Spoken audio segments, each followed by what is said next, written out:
Oh Pai, eu queria tanto ver o meu Senhor descer, vindo me encontrar. Eu posso até imaginar a refulgente glória do Senhor Jesus, transpondo as brancas nuvens no mais puro azul, onde nem sul nem norte existirá.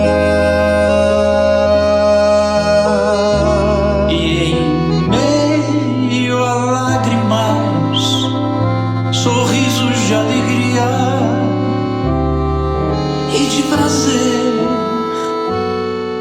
Eu que era cego agora posso ver, contemplar,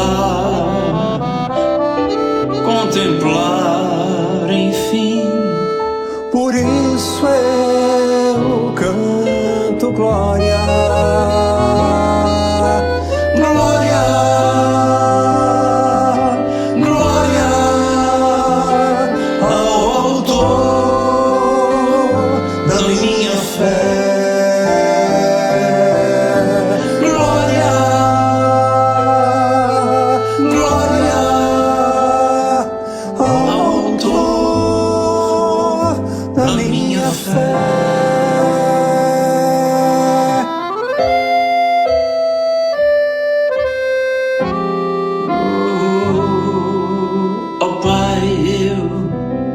Queria tanto ouvir o som que vai abrir o encontro triunfal. Rever amigos que em Cristo um dia foram feitos meus irmãos. E agora sim podemos dar as mãos, pois temos todos somente um só Senhor. E eis o consolo que envolve a minha vida, o meu Senhor Jesus, que foi morto sim naquela cruz, voltará, enfim. Por isso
Queridos, vamos abrir a palavra de Deus no livro de Gênesis, capítulo 6.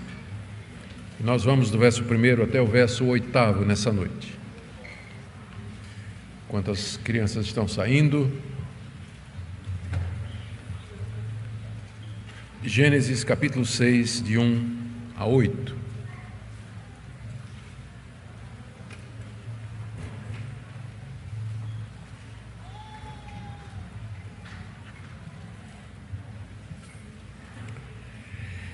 Quando as pessoas começaram a se multiplicar sobre a face da terra e tiveram filhas, os filhos de Deus viram que as filhas dos homens eram bonitas e tomaram para si mulheres, aquelas que entre todas mais lhes agradaram.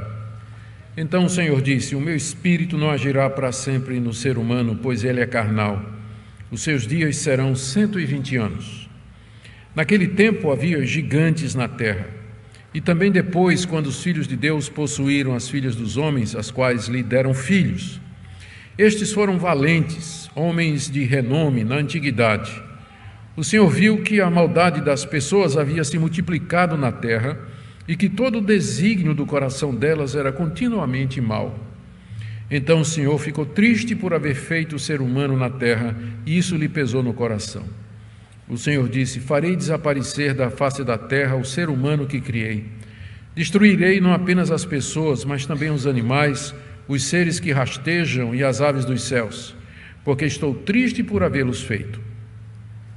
Porém Noé encontrou favor aos olhos do Senhor. Até aqui a leitura da palavra de Deus. Oremos mais uma vez. Pai amado, diante da Tua palavra, nós pedimos iluminação do Teu Espírito, diante desse texto difícil de compreensão, mas que também nos traz verdades sombrias a respeito da natureza humana e também verdades esclarecedoras a respeito da Tua justiça e da Tua santidade. Nós oramos que a exposição da Tua palavra nos traga luz, esperança, conforto, correção, ensino, tudo de acordo com a necessidade. É o que pedimos em nome de Jesus. Amém. Amém. Queridos, o tema do capítulo 6 do livro de Gênesis que nós estamos estudando é a apavorante decisão de Deus de fazer desaparecer da face da terra o homem que Ele havia criado com tanto amor, com tanto cuidado. E essa decisão formidável, ela foi tomada por causa do avanço do pecado na raça humana depois que o primeiro casal pecou e foi expulso do jardim. A iniquidade, o pecado, a corrupção dos filhos de Adão e Eva só fazia aumentar. E chegou a um ponto em que não havia mais distinção entre aquela linhagem da mulher, a linhagem santa, a linhagem de Deus, e a linhagem de Caim, chamada linhagem do homem e que a gente tem chamado também a descendência da serpente. Essas duas linhagens que tinham se bifurcado depois da morte de Abel por Caim, elas haviam se multiplicado e haviam se desenvolvido. A linhagem de Sete, que tomou o lugar de Abel, formou uma cultura ali na região do Éden. Já a descendência de Caim foi para a região de Nod, onde Caim edificou uma cidade e a chamou de Enoque, o nome do seu filho. E ali duas culturas diferentes nasceram e se desenvolveram. A civilização setita dos descendentes de Sete, esse é o nome que nós vamos usar a partir de agora. A civilização setita era marcada pelo culto a Deus, pela guarda do sábado, pelos sacrifícios ao Deus verdadeiro, por pregadores como Enos, como Enoque e Noé, pelo casamento monogâmico e pela santidade de vida. Mas já a civilização dos cainitas era marcada pela poligamia, pela violência, pela crueldade. Eles haviam rejeitado a Deus e provavelmente já estavam adorando deuses criados à sua própria imaginação. Com a multiplicação do número de pessoas, à medida que o gênero humano se multiplicava sobre a face da terra, elas passaram a ocupar a terra conhecida e as duas civilizações passaram a se relacionar entre si.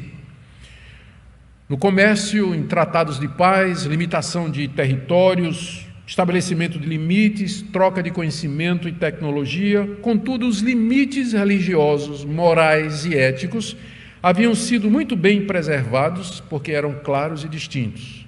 A linhagem dos setitas era uma linhagem religiosa, onde havia o verdadeiro conhecimento de Deus. Era a linhagem da descendência da mulher, que tinha a promessa da chegada daquele que haveria de esmagar a cabeça da serpente. A linhagem de Caim era a linhagem que se afastou de Deus, que foi expulsa lá da região do Éden, é onde apareceu o primeiro casamento que não era mais monogâmico, a poligamia surge lá, a violência e a arrogância. Então, as duas culturas eram distintas em termos éticos, religiosos e morais. Mas isso haveria de mudar. E é exatamente esse o ponto aqui de Gênesis capítulo 6, que aquela bifurcação ética, moral e religiosa, ela agora é distinta, ela agora é extinta, ela agora se acaba trazendo sincretismo e a corrupção do verdadeiro conhecimento de Deus. O nosso texto tem pelo menos 3 partes que eu queria ver aqui com vocês, e nós vamos seguir na sequência em que a história nos é narrada. Primeiro, Moisés nos relata como as descendências de Sete e de Caim se misturaram depois de séculos de separação. Lemos aí no verso 1 e no verso 2, quando as pessoas começaram a se multiplicar sobre a face da terra e tiveram filhas, os filhos de Deus viram que as filhas dos homens eram bonitas e tomaram para si mulheres, aquelas que entre todas mais lhe agradaram. Moisés aqui chama a atenção para o fato do nascimento de mulheres quando a humanidade se multiplicou na terra. Isso parece dizer o óbvio, mas é que as mulheres serão as principais protagonistas no que vai acontecer em seguida, como foram também lá no jardim do Éden.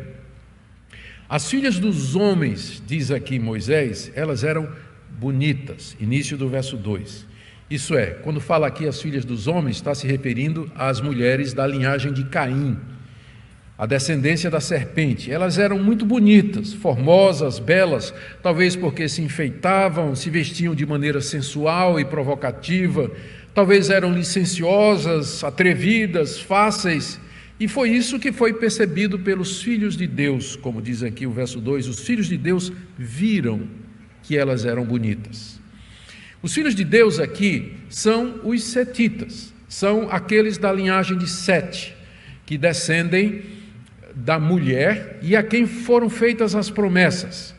Eles são chamados de filhos de Deus porque eles foram adotados por Deus. Era a linhagem da esperança. Lucas, séculos depois, ao escrever o seu evangelho e narrar a genealogia de Jesus, ele chama essa linhagem de a linhagem dos filhos de Deus, porque ele diz assim, Lucas 3, 36 a 38, Noé era filho de Lameque, que era filho de Metusalém, de Enoque, de Jared, de Maalalel, filho de Cainã, filho de Enos, filho de Sete, filho de Adão e filho de Deus. Então, ele estabelece uma linhagem direta entre os filhos de Sete e o próprio Deus, por isso que aqui eles são chamados de filhos de Deus. E também essa expressão, filhos de Deus, faz o contraste com a linhagem de Caim, a linhagem da serpente, que é chamada aqui de filhos dos homens. Por quê? Porque o homem era exaltado ali, porque o homem era o centro de todas as coisas, e era uma linhagem onde a expressão da natureza humana decaída se fazia ver de maneira mais clara. Portanto, a expressão filhos de Deus aqui não deve ser entendida como uma referência a anjos, como alguns estudiosos fazem. É muito antiga a interpretação de que os filhos de Deus aqui eram anjos que se sentiram atraídos pelas mulheres e desceram à terra e se acasalaram com elas, de onde vieram esses varões, esses gigantes e tudo mais. Mas há uma série de argumentos que militam contra essa interpretação que Calvino chamou de grotesca, e eu concordo com ele. Primeiro, o contexto fala da linha histórica de desenvolvimento das duas linhagens. É isso que a gente está vendo, desde o capítulo 3 até agora. É o desenvolvimento de duas linhas. Uma é dos filhos de Deus, a linhagem santa, de quem ficou a promessa, descendentes de Sete. que Deus deu no lugar de Abel, e a outra, a linhagem de Caim, que matou seu irmão e foi expulso por Deus daquela região e formou sua própria civilização. Todo o contexto narra a história dessas duas descendências, dessas duas linhagens. Por que então, de repente, do nada aqui aparecem anjos, por assim dizer, se misturando com a raça humana?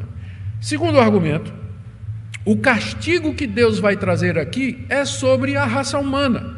Se filhos de Deus são anjos, por que só os homens vão ser castigados aqui? Não há castigo para anjo aqui.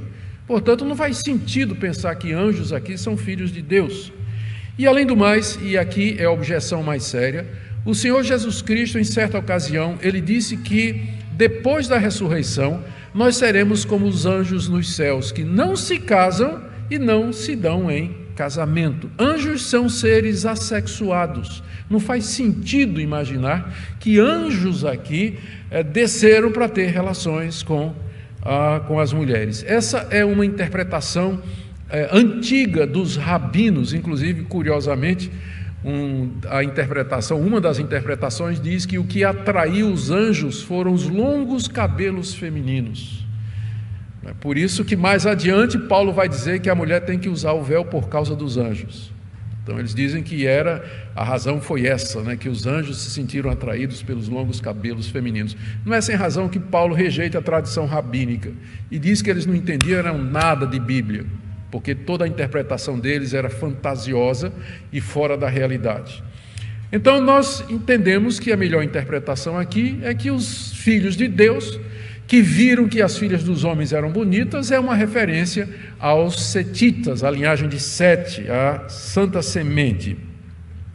Eles se sentiram atraídos pela beleza das mulheres cainitas e tomaram para si as que escolheram e quiseram, movidos pela luxúria e não por aquilo que haviam aprendido, que a mulher era para ser uma ajudadora idônea. Em vez de procurar mulheres que cumprissem esse papel de ajudadoras idôneas, eles se deixaram levar pela paixão, foram atraídos pelo aspecto físico.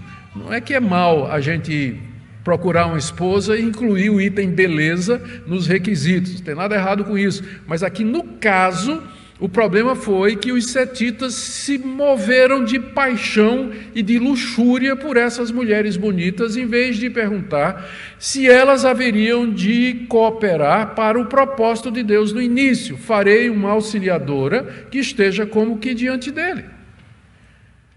E o resultado, então, é que você tem aqui o mesmo padrão do pecado de Eva. Notou? No verso 2. Viram, era bonita, tomaram as que lhe agradavam. Lembra lá o que aconteceu no jardim? Vendo a mulher que o fruto era bonito, que era agradável, tomou. É o mesmo padrão pecaminoso que você encontra no jardim.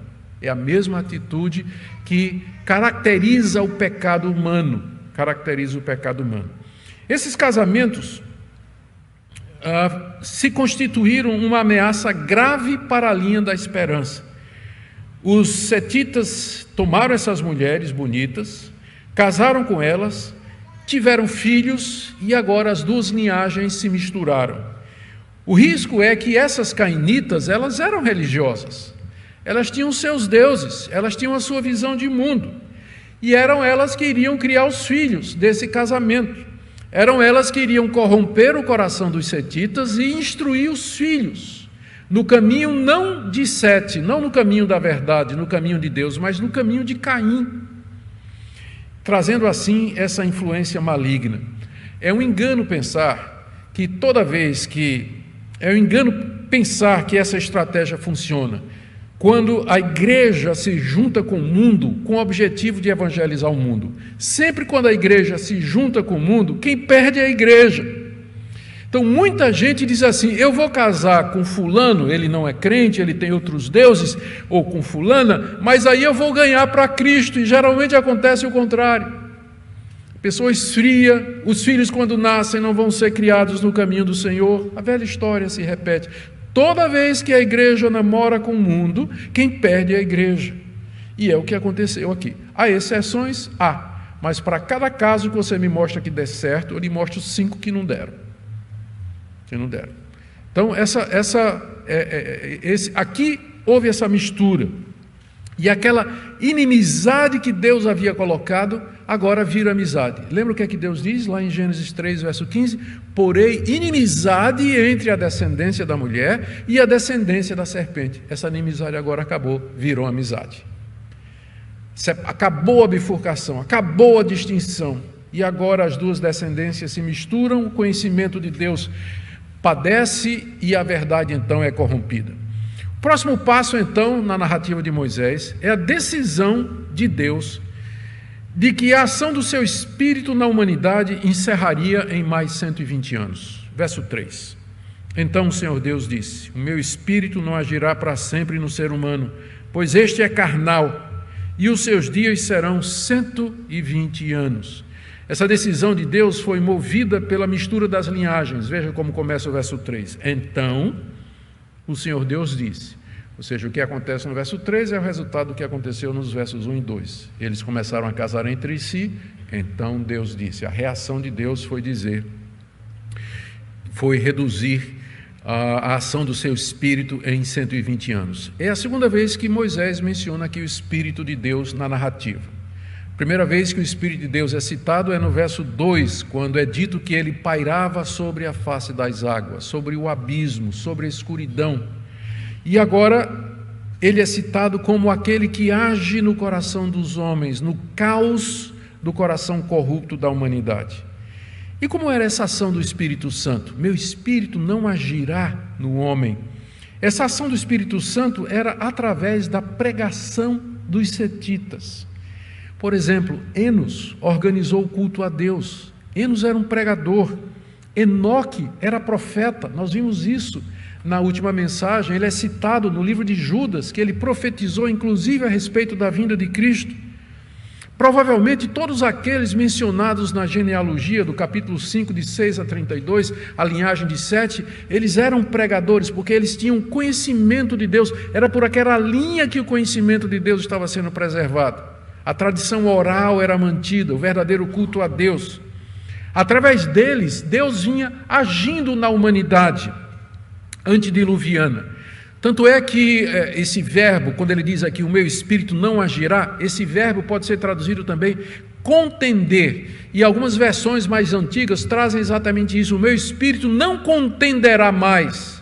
De que maneira ele contendia? Através da pregação. Os pregadores chamando a humanidade ao arrependimento, chamando não só a linhagem de Caim, mas talvez até aos apóstatas da linhagem de Sete, para que voltassem ao verdadeiro conhecimento de Deus.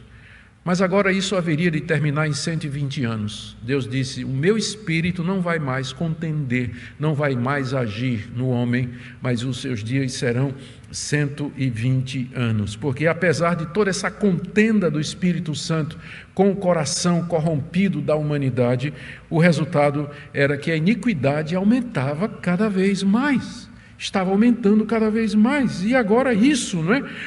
Para piorar tudo, essa mistura que veio enfraquecendo a família, a fé e a linha da esperança. A razão que Moisés apresenta aqui para Deus tomar essa decisão de retirar a ação do seu Espírito Santo da humanidade antediluviana está aí no verso 3, quando ele diz assim, meu Espírito não agirá para sempre no ser humano, pois ele é carnal. Ele é carnal. Isso é, ele se preocupa, ele é como um animal, ele é como os animais que eu criei, ele só se preocupa, ele é voltado para a satisfação dos seus desejos, como casar com aquelas mulheres bonitas, mesmo colocando em risco a linha da esperança. Eles estão interessados em satisfazer os desejos do corpo, se esqueceram completamente de mim. Eles são carnais, irremediavelmente perversos, rebeldes, desobedientes e arrogantes. E Deus então coloca o prazo de 120 anos como última chance. Aqui não se trata da redução da idade, como alguns acham, que a partir daqui o homem viveria 120 anos. É uma interpretação que alguns estudiosos e algumas bíblias, alguns comentários trazem. E não é essa a interpretação, é só você ler o capítulo 11 do verso 10 ao verso 24, onde tem a genealogia do povo depois do dilúvio, vivendo 300 anos, 400 anos, 200 anos. Então não é dizendo que a partir de agora o homem só vai viver 120 anos. 120 anos é o tempo entre a constatação que Deus fez, entre aquela mistura e o prazo que Deus deu para a humanidade, como se fosse um ultimato, mais 120 anos. A gente pode pensar que é um tempo longo, mas lembre que naquela época o pessoal vivia 900 anos. Vivia 900 anos. Então Deus diz, olha, em 120 anos o juízo haverá de vir, é o tempo que vocês terão. E o principal pregador durante esses 120 anos foi alguém mencionado acima no capítulo 5, verso 32. Noé tinha 500 anos de idade e gerou Sem, Cão e Jafé. Ezequiel, o profeta Ezequiel, escrevendo séculos depois, ele diz no seu livro, capítulo 14, verso 20, que Noé era tão justo como Daniel e Jó. Mas eu queria que você focasse agora nessa passagem do Novo Testamento que eu vou ler, escrita pelo apóstolo Pedro, onde ele interpreta essa passagem que nós estamos estudando agora. Então, primeiro, eu queria que você abrisse sua Bíblia na 2 de Pedro. Vamos começar na 2 de Pedro, no capítulo 2 e no verso 5.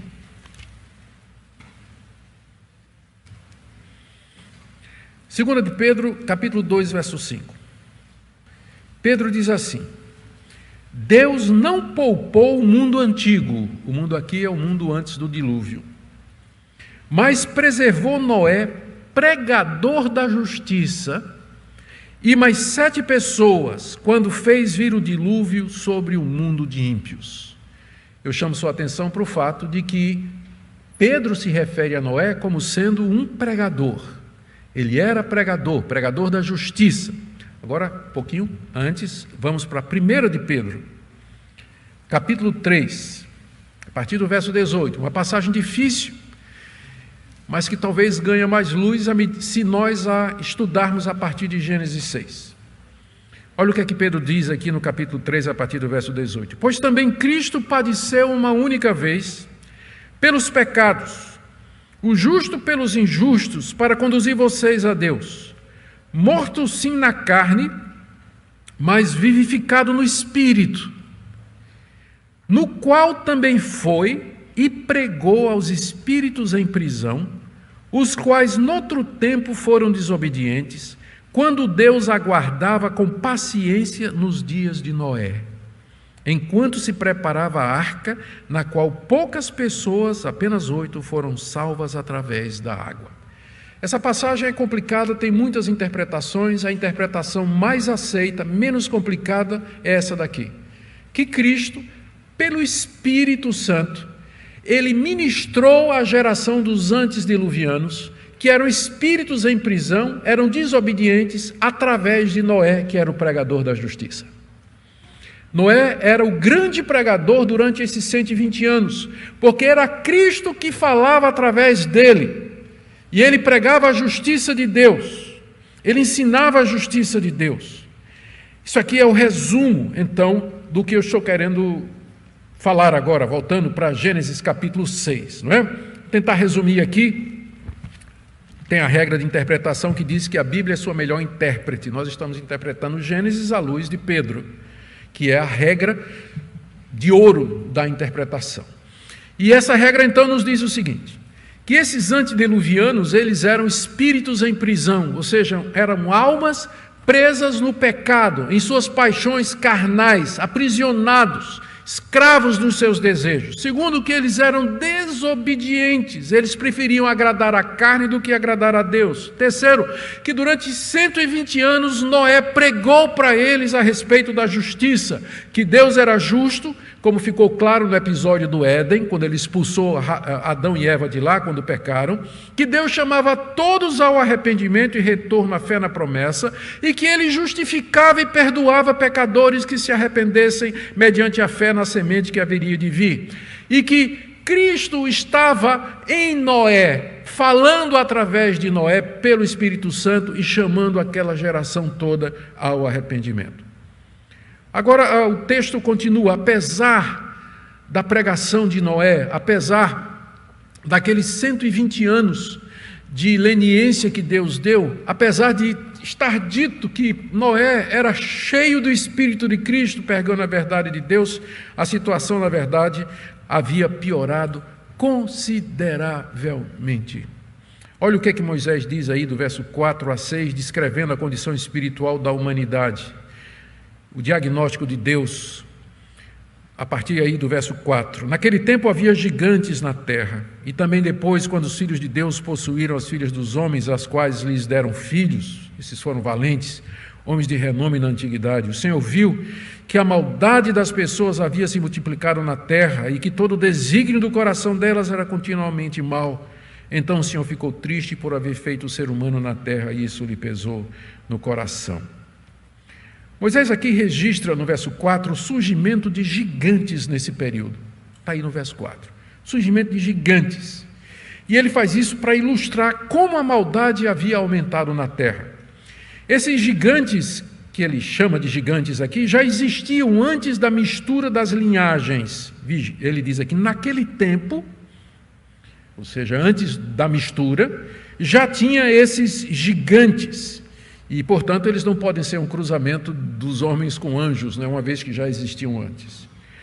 O que acontece é que o número e o poder desses gigantes aumentou após a mistura, porque Moisés diz assim, e também depois, isto é, quando os setitas entraram as mulheres cainitas e tiveram filhos com eles.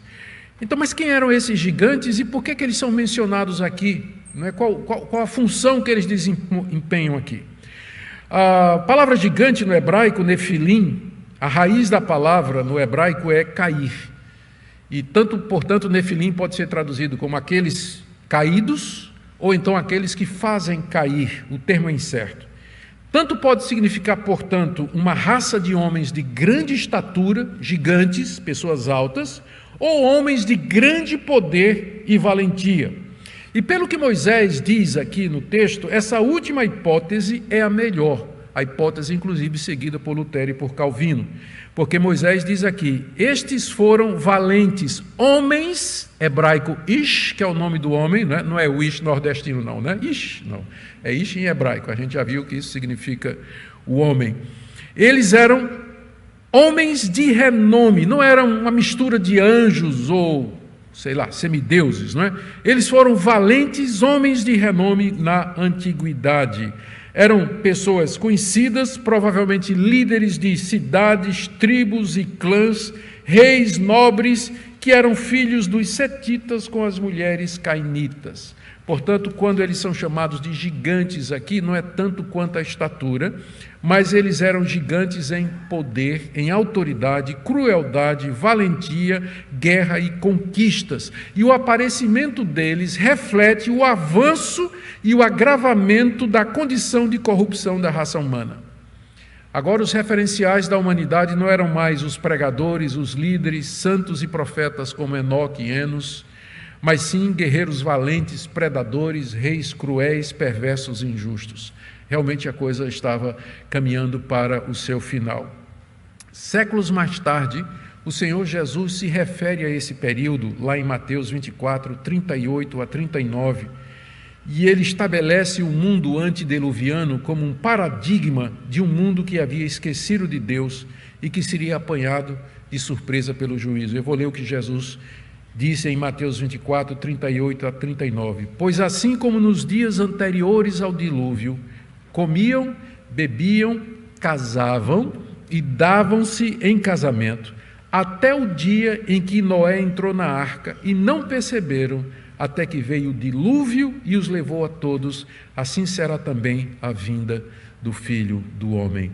Aquela cultura antediluviana se secularizou rápido demais, vivia somente para os prazeres, ainda que alguns eram lícitos, e se casavam entre si, dando origem ao sincretismo religioso, desaparecendo a linha da esperança.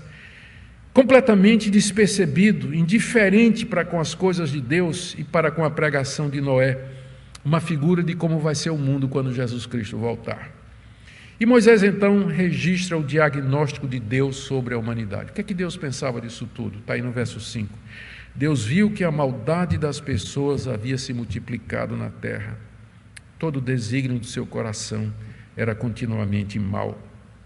A maldade das pessoas havia crescido exponencialmente. Antes, a corrupção estava centrada na civilização cainita, mas agora a própria linhagem santa havia se corrompido através daqueles casamentos. A corrupção agora alcançou o nível máximo. Veja como Moisés diz aqui, que todos os desígnios do coração, isso é, todos os propósitos, intenções, vontade, pensamentos, desejos eram maus. Estavam sempre pensando em fazer coisas erradas, sempre. Viviam para a busca do prazer, como Eva, eram desobedientes, como Adão, eram invejosos e assassinos, como Caim, eram imorais, polígamos e violentos, como Lameque, eram cruéis e opressores, como os gigantes, que eram seus heróis. E aqui o texto diz, continuamente, sempre, o tempo todo, eles não pensavam em outra coisa a não ser fazer o mal, a não ser satisfazer os seus desejos, a não ser praticar a violência. Não se voltavam para Deus em arrependimento, não escutavam a pregação de Noé, que contendia com eles, e nem Cristo, que pelo Espírito falava com eles. E então Deus decide destruir o mundo. Finalmente chegou o ponto em que Deus diz, agora não dá mais. Agora chegou até onde podia ir. Essa decisão está aí nos versos 6 e 8. A reação de Deus é descrita por Moisés numa linguagem adequada à nossa compreensão. O Senhor ficou triste e isso lhe pesou no coração. Ficou triste, literalmente no hebraico, ele se arrependeu. Deus se arrependeu. E pesou no coração, aqui não é tanto uma tristeza, mas é uma santa indignação. Deus se arrependeu de ter feito o homem e ele ficou indignado com aquilo que a raça humana havia se tornado. Esse tipo de linguagem os autores bíblicos usam para se referir a Deus como se ele fosse um homem, para que a gente possa compreender. Por isso que na Bíblia você encontra constantes referências do tipo assim, os olhos de Deus estão em todo lugar. Deus não tem olhos, não é?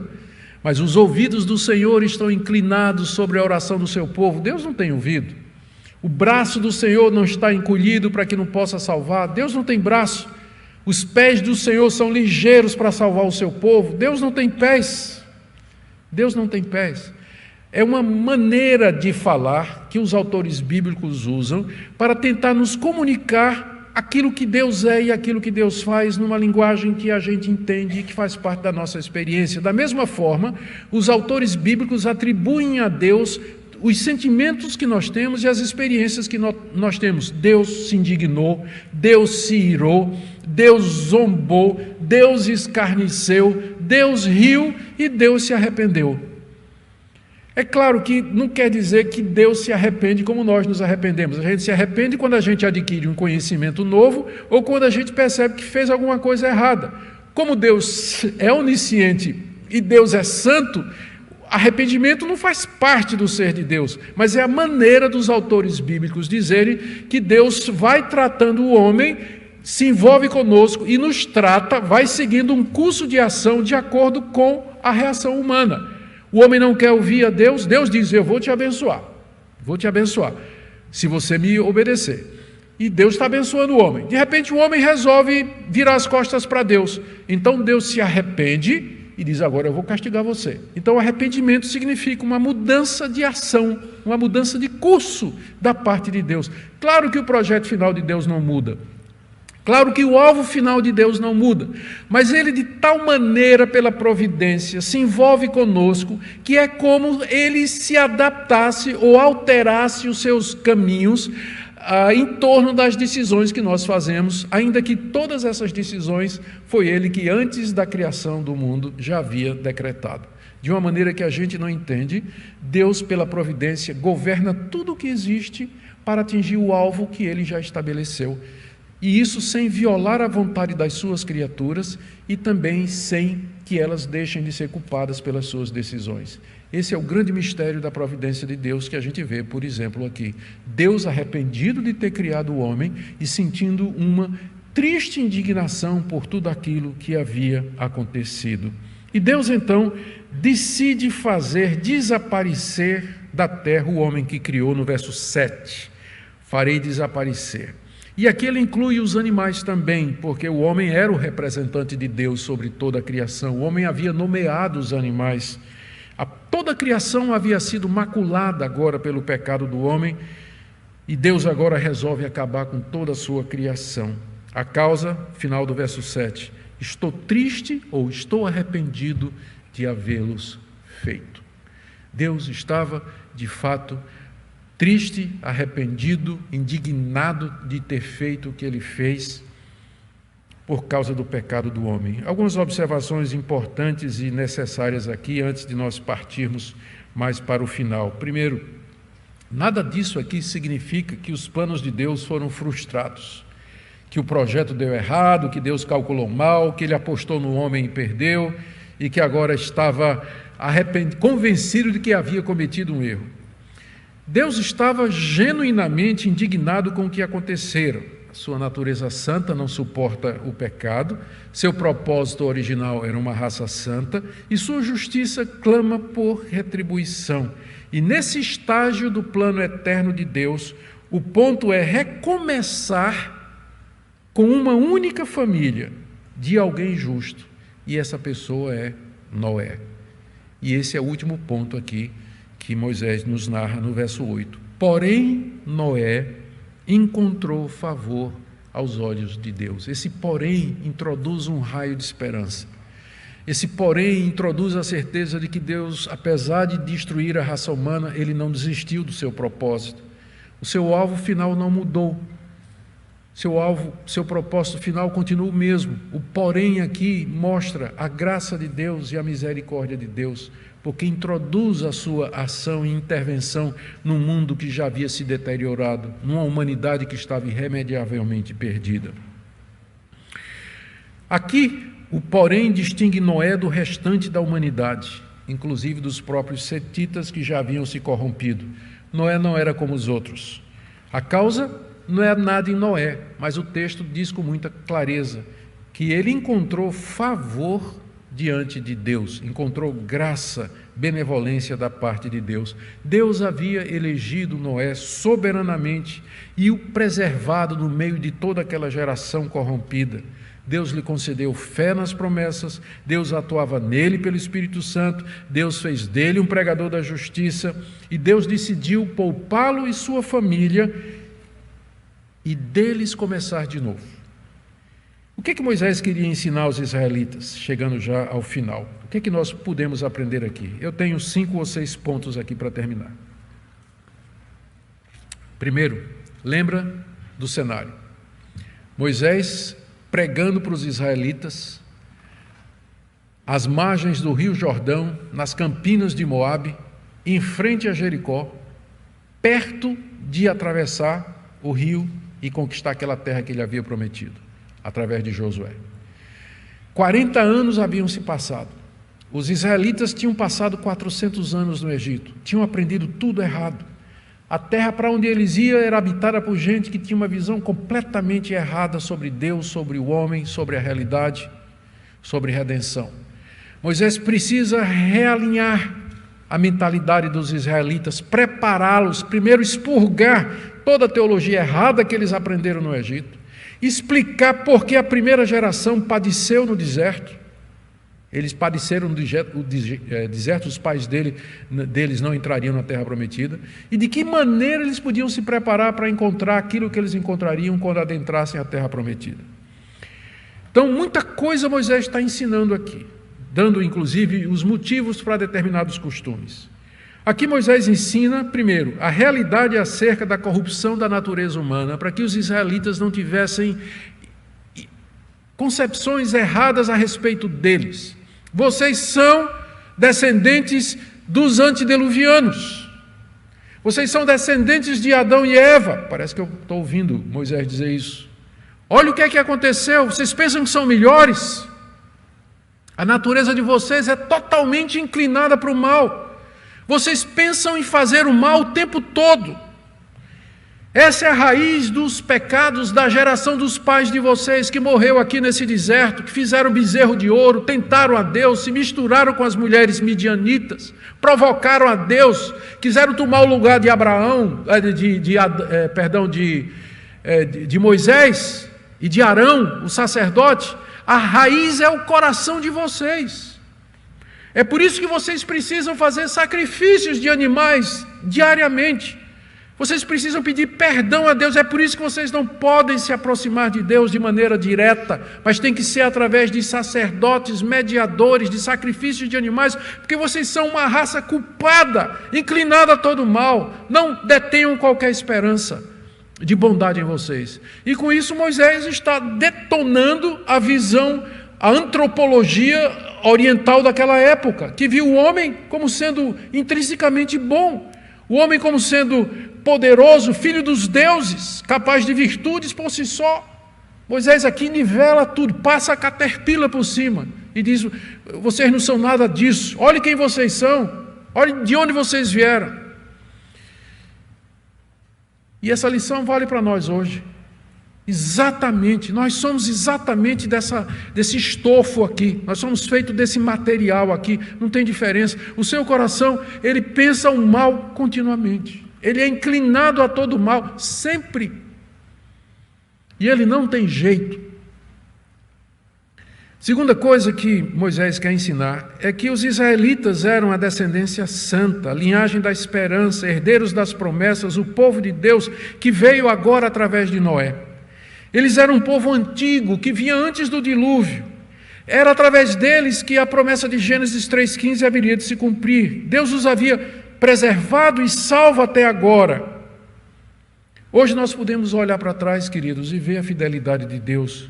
Como Deus não somente manteve os israelitas, mas deles trouxe Davi, a quem ele renovou as promessas, e de Davi veio o Senhor e Salvador Jesus Cristo, o filho da mulher que esmagou a cabeça da serpente. Nós podemos olhar para trás e ver como Deus cumpriu essa promessa e como Ele hoje continua da mesma forma, mantendo a descendência, porque nós somos essa linhagem, somos a linhagem espiritual do Senhor Jesus, de Davi, de Abraão, de Noé, de Enoque, de Enos, de Sete.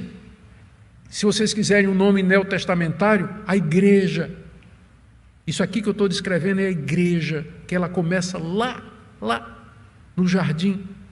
Toda essa linhagem é a igreja, o povo de Deus, o povo santo de Deus, e nós fazemos parte disso. Que gratidão os israelitas deveriam sentir, e que gratidão nós muito mais, de podermos cultuar a Deus, conhecer a Deus, viver para Ele. Terceira lição, super importante: os israelitas não deveriam se misturar com os povos da terra a ser conquistada.